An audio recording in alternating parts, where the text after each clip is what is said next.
Lagi asik-asik ngopi di teras, ada jamur muncul, Bang. Ketakutan terbesar umat manusia saat ini mungkin terpecahnya dan terjadinya Perang Dunia Ketiga. Perang Dunia Ketiga kemungkinan besar akan melibatkan kiblat teknologi militer modern, yakni antara Amerika Serikat melawan Rusia. Nah, jika terjadi Perang Dunia Ketiga, Jika ya, semoga nggak pernah terjadi ya, Bang. kira-kira kemanakah Indonesia harus memihak? Apakah lebih baik menjadi sekutu Amerika Serikat dengan password kebebasannya, ataukah bersekutu dengan Rusia dengan password uranya? Untuk itulah pada video kali ini kita akan membahas skenario Perang Dunia Ketiga dan kemungkinan kemana Indonesia akan bersekutu. Perang Dunia Ketiga bisa saja terjadi dengan gerbang pembuka utama konflik Rusia-Ukraina. Bisa saja Ukraina berhasil join dengan aliansi NATO kemudian diserang oleh Rusia, dan NATO menggunakan pasal kelima mereka untuk sama-sama menyerang Rusia. Tentu Perang Dunia Ketiga akan terjadi sangat dahsyat, di mana teknologi militer sudah sangat-sangat canggih melampaui semua teknologi manapun pada Perang Dunia Kedua. Penggunaan senjata nuklir mungkin tidak dapat terhindarkan jika kedua negara baik AS maupun Rusia tidak menemukan penyelesaian ataupun gencatan senjata, maka nuklir mungkin menjadi pilihan utama. Baik Amerika Serikat maupun Rusia merupakan dua negara adidaya dengan kekuatan militer terkuat di dunia. Keduanya sama-sama mempunyai senjata pamungkas yakni ICBM berhulu ledak nuklir yang tentunya memiliki kekuatan destruktif melampaui bom atom Little Boy ataupun Fat Man yang dijatuhkan di kota Hiroshima dan Nagasaki. Diketahui Rusia mempunyai sekitar 6.000 hulu ledak nuklir yang dapat diluncurkan kapan saja, kemana saja, dari mana saja, dan ke seluruh penjuru dunia termasuk ke Indonesia. Begitupun dengan Amerika Serikat. Amerika Serikat mempunyai sekitar 5.500-an hulu ledak nuklir yang mampu menjangkau seluruh penjuru dunia. Bisa dipastikan jika Amerika Serikat berperang habis-habisan, senjata nuklir akan digunakan secara besar-besaran. Penggunaan senjata nuklir tersebut tentu akan menimbulkan dan menghancurkan korban jiwa yang tak terhitung jumlahnya. Lalu, sebaiknya kira-kira kemana Indonesia harus berpihak, Bang? Pilih AS kah? Rusia kah? Jadi gini ya penyatir, Indonesia adalah salah satu anggota negara yang tidak memihak kepada blok timur ataupun blok barat. Gerakan ini dikenal dengan gerakan non-blok. Gerakan non-blok didirikan pada tahun 1961 untuk menghindari konflik lebih besar dengan tidak ikut serta kepada blok barat ataupun NATO ataupun Uni Soviet dengan fakta warsawannya. Dan beruntungnya Indonesia adalah salah satu anggotanya.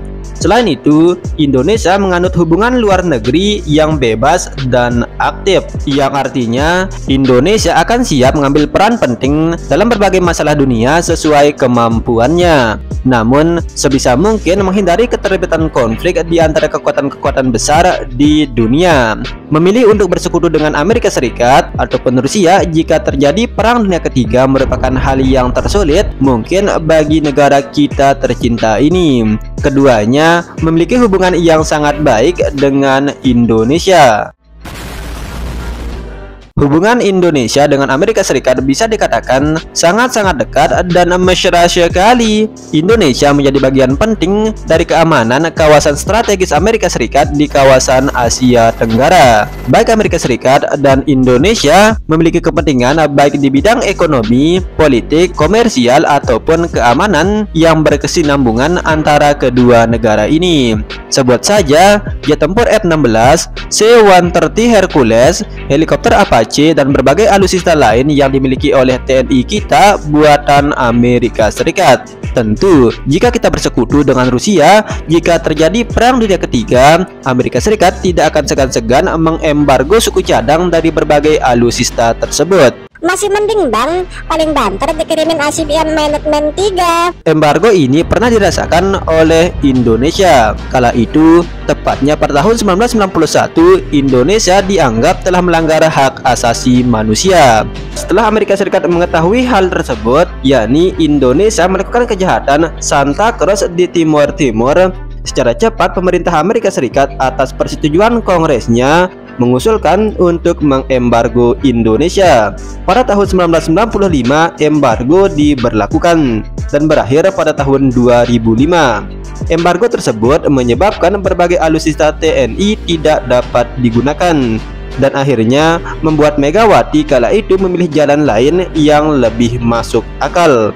Megawati mendatangkan sekitar 5 unit Sukhoi Su-27 dan Sukhoi Su-30 dari Rusia. Tumben belinya bang, biasanya menjual.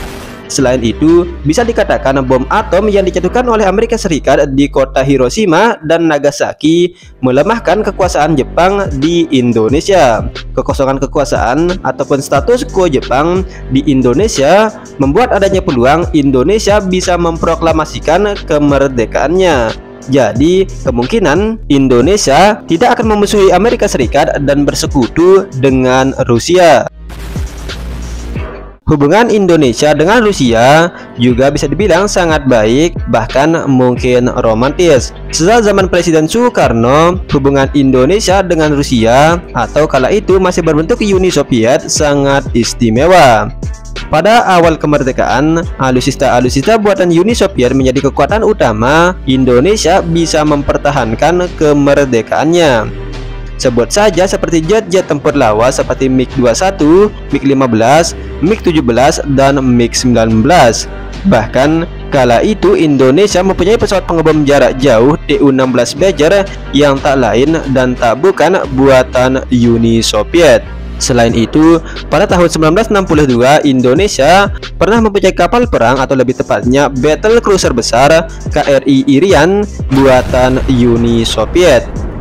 Di era modern ini, Indonesia mengoperasikan jet-jet tempur dan helikopter buatan Rusia.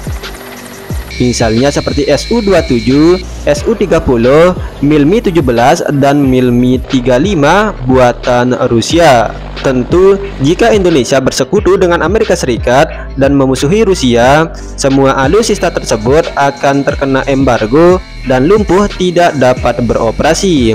Indonesia dengan Rusia juga memiliki hubungan ekonomi dan kerjasama yang baik. Indonesia, Rusia sama-sama anggota kerjasama ekonomi Asia Pasifik atau APEC, sama-sama anggota G20 dan memiliki sejarah hubungan yang baik pada era Perang Dingin. Lalu, kemana Indonesia harus berpihak, Bang? Prinsip utama politik luar negeri Indonesia yang bebas dan aktif dan gerakan non-blok mungkin menjadi netral adalah pilihan yang terbaik. Menjadi aliansi Amerika Serikat kemungkinan diserang oleh Rusia. Sebaliknya, menjadi aliansi Rusia kemungkinan diserang oleh Amerika Serikat. Indonesia terletak di kawasan yang sangat-sangat strategis. Jika kedua negara tersebut berperang habis-habisan dan salah satunya menyerang Indonesia dengan ICBM, maka tamatlah kita. Kita tidak mempunyai sistem pertahanan udara mumpuni untuk mencegah rudal balistik seperti itu. NASAM 2, air defense terbaik yang kita miliki tidak bisa digunakan untuk mencegah rudal balistik seperti itu. Jadi, langkah netral mungkin adalah pilihan yang terbaik. Perang Dunia Ketiga tentu akan menimbulkan kehancuran dahsyat bukan hanya pada pihak yang berperang, namun kehancuran global, baik kehancuran fisik, ekonomi, dan kelaparan di mana-mana. Nah, kalau pengen bukan jahat, tapi bijak. lebih baik menunggu negara mana yang kelihatannya akan kalah di akhir peperangan, kemudian bergabung ataupun bersekutu dengan negara yang berpotensi menang di akhir pertempuran. Oke, videonya sampai sini dulu ya penyatir. Terima kasih telah menonton video ini dan seperti biasa, salam penyatir handal.